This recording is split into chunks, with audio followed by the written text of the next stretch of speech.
نحمدہ و نصلی علی رسول الکریم اما بعد اعوذ باللہ من الشیطان الرجیم بسم اللہ الرحمن الرحیم ان مثل عیسیٰ عند اللہ کمثل آدم خلقہ من تراب ثم قال له کن فیکون الحق من ربک فلا تکن من الممترین ومن حاجک فیہ من بعد ما جاءك من العلم فقل تعالوا ندعو أبناءنا وأبناءكم ونساءنا ونساءكم وأنفسنا وأنفسكم ثم نبتهل فنجعل لعنة الله على الكاذبين إن هذا لهو القصص الحق وما من إله إلا الله وإن الله لهو العزيز الحكيم فَإِن تَوَلَّوْا فَإِنَّ اللَّهَ عَلِيمٌ بِالْمُفْسِدِينَ قُلْ يَا أَهْلَ الْكِتَابِ تَعَالَوْا إِلَى كَلِمَةٍ سَوَاءٍ بَيْنَنَا وَبَيْنَكُمْ أَلَّا نَعْبُدَ إِلَّا اللَّهَ وَلَا نُشْرِكَ بِهِ شَيْئًا وَلَا يَتَّخِذَ بَعْضُنَا بَعْضًا أَرْبَابًا مِّن دُونِ اللَّهِ فَإِن تَوَلَّوْا فَقُولُوا اشْهَدُوا بِأَنَّا مُسْلِمُونَ۔ ابھی آپ نے سورہ آل عمران کی آیت 59 سے 64 تک کی تلاوت سماعت فرمائی۔ ان آیتوں کا ترجمہ اور تفسیر اس طرح ہے: ان مثل عیسیٰ عند اللہ کمثل آدم خلقہ من تراب ثم قال له کن فیکون۔ آیت 59 الحق من ربک فلا تکن من الممترین۔ آیت 60 ومن حاجک فیہ من بعد ما جاءک من العلم فقل تعالوا ندعو ابناءنا وابناءکم ونساءنا ونساءکم وانفسنا وانفسکم ثم نبتہل فنجعل لعنۃ اللہ علی الکاذبین۔ آیت 61 ان ھذا لہو القصص الحق وما من الہ الا اللہ وان اللہ لہو العزیز الحکیم۔ آیت 62 فإن تولوا فإن اللہ علیہم علیم بالمفسدین۔ آیت 63 ان آیتوں کا ترجمہ اس طرح ہے: بلا شبہ اللہ کے نزدیک عیسیٰ کی مثال آدم جیسی ہے کہ اسے مٹی سے بنا کر پھر اس سے کہا ہو جا، بس وہ ہو گیا۔ یہی بات سچی ہے جو آپ کے رب کی طرف سے ہے، آپ شک کرنے والوں میں سے نہ ہوں۔ پھر جس نے آپ سے عیسیٰ کے بارے میں آپ کے پاس یقین آ جانے کے بعد جھگڑا کیا تو آپ کہہ دیں آؤ ہم اپنے اپنے بیٹوں کو، اپنی اپنی عورتوں کو اور اپنی جانوں کو بلائیں، پھر مباہلہ کر لیں، یعنی گڑ گڑا کر دعا مانگیں اور جھوٹوں پر اللہ کی لعنت بھیجیں۔ یقین مانو یہی سچا بیان ہے اور اللہ کے سوا کوئی حقدار عبادت نہیں، اور اللہ ہی بڑے غلبے اور بڑی حکمت والا ہے۔ اگر اب بھی وہ پھر جائیں تو یقین مانے اللہ فسادیوں سے خوب واقف ہے۔ یہ ترجمہ تھا آیت 59 سے 63 تک کا۔ اس کی تفسیر: آیت 59 آدم و عیسیٰ میں پیدائش میں مشابہت۔ حضرت عیسیٰ علیہ السلام بلا باپ کے پیدا ہونے میں آدم علیہ السلام کے مشابہ ہیں۔ آدم علیہ السلام بھی بلا ماں باپ کے مٹی سے حرف کن سے پیدا ہوئے، اسی طرح عیسیٰ علیہ السلام بلا باپ کے حرف کن سے پیدا ہوئے۔ جس اللہ نے آدم علیہ السلام کو بلا ماں باپ کے پیدا کر دیا، کیا وہ عیسیٰ علیہ السلام کو بلا باپ کے پیدا نہیں کر سکتا؟ یقیناً بطریق اولا پیدا کر سکتا ہے۔ اگر عیسیٰ علیہ السلام کو بلا باپ کے ہونے کی وجہ سے معاذ اللہ کا بیٹا بنایا جاتا ہے تو آدم علیہ السلام کو بدرجہ اولا بنانا چاہیے۔ حالانکہ تمام لوگوں کا مسلمہ فیصلہ ہے کہ آدم علیہ السلام اللہ کے بیٹے نہیں، لہذا عیسیٰ علیہ السلام بھی بدرجہ اولا اللہ کے بیٹے نہیں۔ جب اللہ نے اپنی قدرت ظاہر کرنی چاہی تو آدم کو بلا ماں باپ کے، حوا کو آدم کی پسلی، آدم کی پسلی اور عیسیٰ کو بلا باپ کے اور تمام لوگوں کو ماں باپ سے پیدا فرما دیا۔ اسی لیے فرمایا سورہ مریم کی آیت 21 میں تاکہ ہم آپ کو لوگوں کے لیے نشانی بنائیں جس سے ہماری قدرت کا اظہار ہو۔ آیت 60 یہاں فرمایا کہ حضرت عیسیٰ کے بارے میں یہی سچی بات ہے کہ آپ بلا باپ کے آدم کی طرح پیدا ہوئے، اس کے علاوہ تمام رائیں بے بنیاد و غلط ہیں۔ آیت 61۔ مباہلہ کا حکم۔ اللہ کا حکم آ گیا کہ سچی بات نہ ماننے والوں سے مباہلہ کریں۔ مباہلہ کا اور اول صورت سے لے کر یہاں تک آیتوں کے اترنے کا سبب وفد نجران تھا۔ نجران سے جو وفد آیا تھا اس میں 60 عیسائی تھے، جن میں 14 آدمی سرکرد اور ممتاز تھے۔ ان کے نام یہ ہیں: عاقب، سید، ابو حارثہ بن علقمہ، اویس بن حارث، زید، قیس، یزید کے 2 بیٹے، خویلد، عمرو، خالد، عبداللہ اور محسن۔ اس وفد کے 3 شخص امیر تھے۔ عاقب یہ معاملے و مصائب الرائے تھا اور معاملے کا دار و مدار اسی پر رہتا تھا۔ سید یہ عالم، جلسوں کا نگران اور لاٹ پادری تھا، اور ابو حارثہ یہ پادری اور مدارس کا متولی تھا۔ یہ عرب تھا۔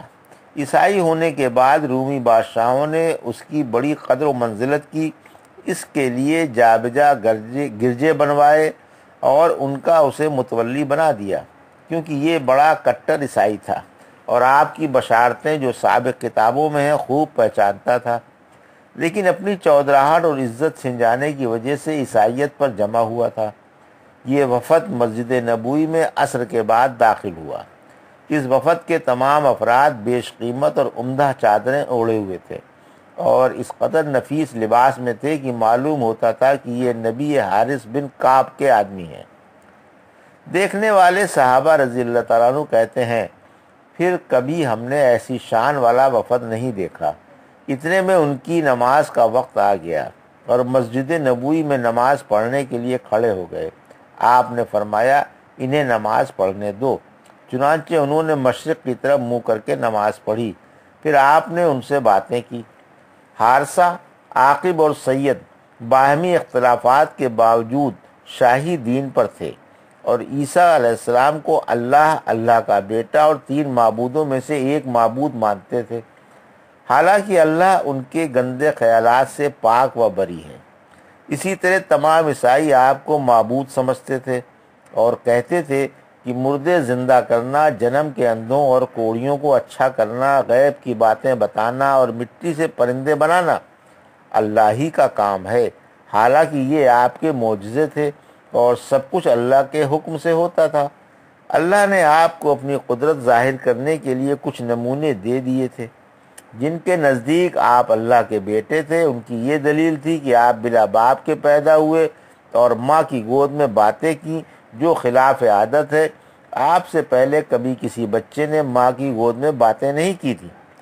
جب ظاہری باپ نہ تھا تو اللہ ہی باپ ہوا۔ تعالی اللہ عما یصفون، جو آپ کو 3 معبودوں میں سے ایک معبود سمجھتے تھے، ان کی دلیل یہ تھی کہ اللہ فرماتا ہے کہ ہم نے انسان پیدا کیا، ہم نے یہ کیا، ہم نے وہ کیا۔ اگر اللہ ایک ہوتا تو جمع کا لفظ استعمال نہ کرتا۔ کبرت کلمتاً تخرج من افواہہم ان یقولون الا کذبا۔ قرآن ہر فرقے کی ترویج کرتا ہے۔ جب اللہ کے رسول نے ان کے 2 عالموں سے گفتگو کی تو آپ نے انہیں اسلام کا شوق دلایا۔ بولے، ہم تو مسلمان ہی ہیں۔ فرمایا، نہیں، ابھی مسلمان نہیں ہو۔ بولے، نہیں، ہم تو آپ سے پہلے اسلام لا چکے۔ پوچھا، کیا تمہیں تمہارا اسلام اس سے نہیں روکتا کہ تم عیسیٰ علیہ السلام کو اللہ کا بیٹا بتاؤ، صلیب کی پرستش کرو اور سور حلال سمجھو؟ بولے، اچھا، آپ ہی عیسیٰ کا باپ بتائے۔ آپ خاموش ہو گئے۔